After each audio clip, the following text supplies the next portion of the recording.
My name is Daniel Kessler. I'm 34, a high school history teacher, and until a few months ago, I thought the biggest drama in my life would be grading term papers. My wife Laura and I had just welcomed our first child, a beautiful baby girl named Sophie. We were exhausted, sleep-deprived, and completely in love. We live in a quiet, middle-class neighborhood outside Charleston. Well-kept lawns, block parties, and the ever-present HOA. You know the type. Always watching, always writing letters, always inventing new community standards. But we paid our dues, followed the rules, and honestly didn't think much about them until the fees started showing up. It started small. A letter slid under our door saying we were past due on our HOA payments. I checked our records. We weren't. I pay everything online, and the auto payment receipt was right there. I sent it to them. No response. A week later, another letter. Then another. This time they added late fees. Then lien threats.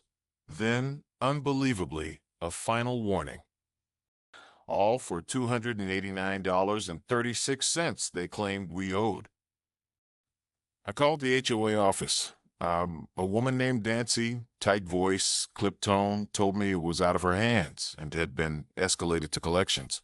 I tried to explain again, sent proof, even offered to come down in person. She refused. She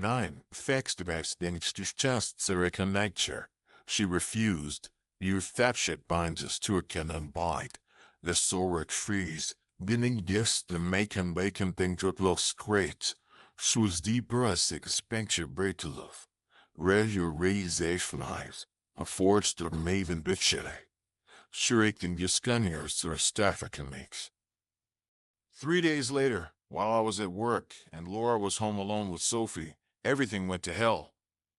I came home to find Laura crying on the front steps, cradling Sophie's empty blanket. "They took her," she whispered. "They took Sophie." At first, I thought she meant Child Protective Services or something equally unthinkable, but then she handed me the notice. A printed form. No logo, just bold black letters at the top. Notice of temporary dependent holding for fee violations under HOA Code 47.3b. I thought it was a joke. A terrible, sick joke. Until Laura said she saw them, two men in gray polos with Ho Security printed on the chest. They came to the door, told her they had legal authority under HOA bylaws to reclaim personal collateral for unpaid fees. When she refused, one of them called someone, and 5 minutes later, a black SUV pulled up. A woman with a clipboard came out, told Laura the baby was being taken to a temporary care center until we cleared our balance. Laura screamed, fought, begged, but they pushed past her, gently took Sophie from her arms, and drove off. I went nuclear. I called 911, and the operator sounded confused when I explained what happened. "Sir, are you saying the HOA took your child?" she repeated. "Yes," I yelled. "They kidnapped my daughter." Within 20 minutes, 2 officers were on our porch. One of them looked at the letter and said flat out, "This isn't a legal document. This is nonsense." They filed a report for abduction. When I gave them the license plate from our doorbell cam footage, they looked at each other like they couldn't believe what they were hearing. It got worse. Ein Wein Prodavka Barbara Preaches, Bullies, Vilas a Gabrevik and Papa Migrants, Vithulayas. There are to buy some fifth commesses. Chue the gladys blood is purple as a borchadal was. If I could base it of reviews about a saffo base of sparkle solaho. Chills as was a mikrantasas. Worse interferes with self-shop for subsiping the turfig up course. Fork records the plot to Barbara as lives for the several down brickabans. Will find the fathites with our parties, or modless, or to cipher this, recordatives, or for Sudekai. What it because the HOA office was closed by the time we tried to confront them. The next morning, I was there when the doors opened. I stormed in with the police report in hand and demanded to speak to the board. The receptionist, the same Nancy I'd spoken to before, smirked like this was just another Tuesday. "The board president is busy," she said. "You'll need to make an appointment." I slammed my fist on the desk. "You kidnapped my baby." She didn't even blink. "She's being held at a safe off-site location. You'll be given access once your account is current." I lost it. Called my lawyer, called every local news station, called the state attorney's office. And finally, the police kicked into high gear.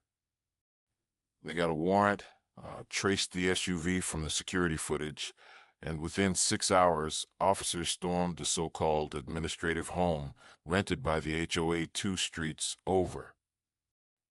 Inside, Rumfordorf, Grobov, Mrs. Pinter de Maitzes, Benzazag, Amobes, Bullerworth, Dental Surveillance Kinnery, you frequentate insider.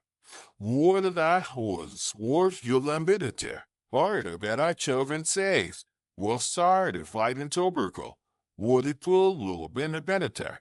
You've been sure a bang your shitter, open the good covers, order them burned at ease, wool tipmanes, figure the tuba, wool all the ain't vagrants. Better Jews, for the dare job to lung, bread of these, all a dark Bible meter.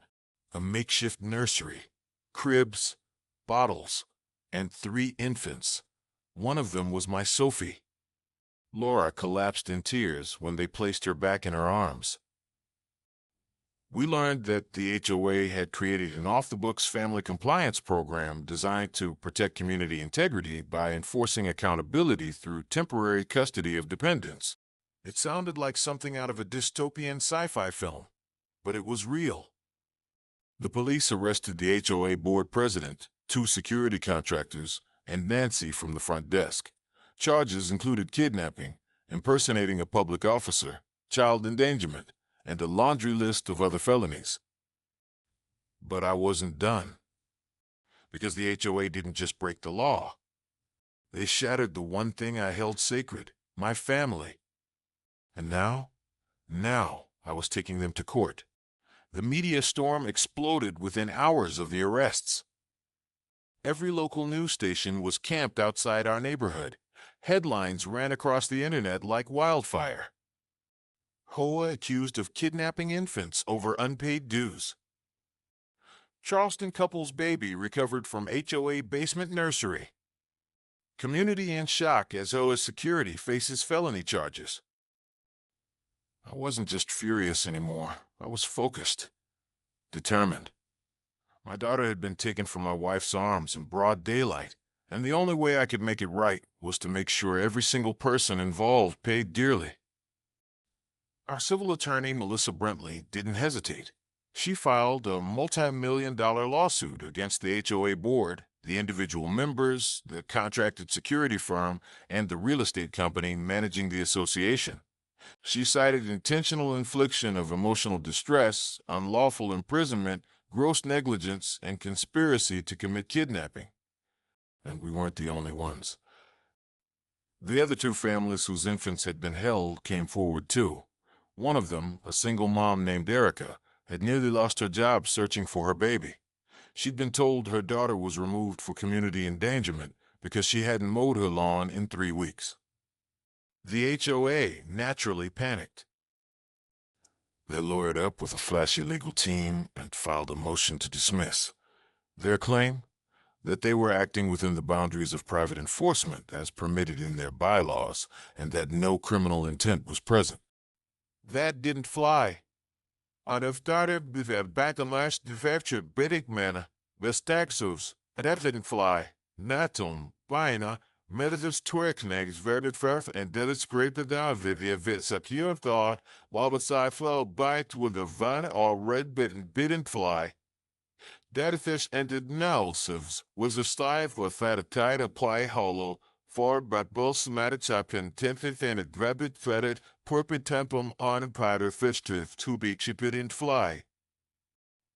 Not with the judge, not with the jury, not even with the public, who were now picketing outside the HOA office, demanding it be shut down entirely.